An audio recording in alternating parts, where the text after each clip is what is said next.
राधे राधे मेरे बहनों, आज मैं फिर हाजिर हूँ आपके लिए बहुत सुंदर सा विवाह गीत लेके। और ये गीत आपको कैसा लगेगा ये कमेंट करके ज़रूर बताना। सुतल में रहली माई अपने वो सरमा, सपना देखिला दोई चार। सुतल में रहली माई अपने वो सरमा, सपना देखिला दुई चार। एक तम देखली माई सजल बरतिया, ससुर जे हाथिया सवार। घोड़ावा चढ़ल माई तोहर दाम दावा, तोहू जाई पर छालीलार।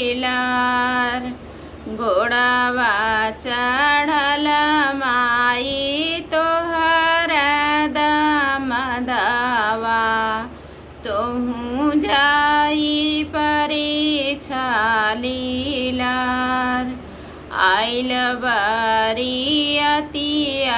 गोइड़े जब लागल, थर थर कांपला बदन।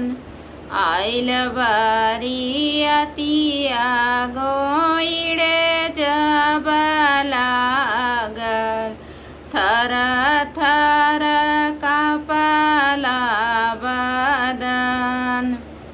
छूटी जई है माई हो बाबा के बखरिया, छूटी जई है तोहर दुलार।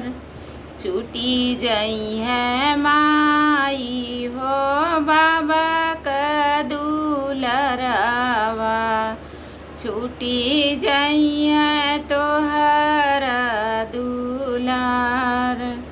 डोलिया सजाई माई दुई चार कहरवा, आई गई न हमारी दुआर।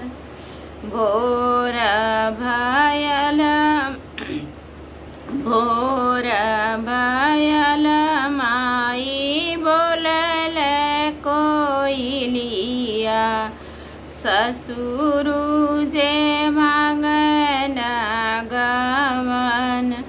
भोर भयल माई बोलल कोइलिया, ससुर जे मांगन गवन।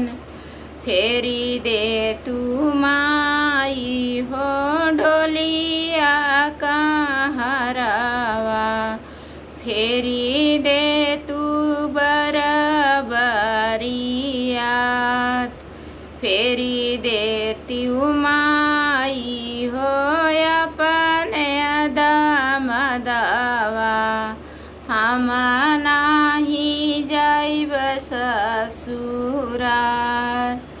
फेरी दे तू माई हो अपना दाम दावा, हम नाही जाइब ससुरार।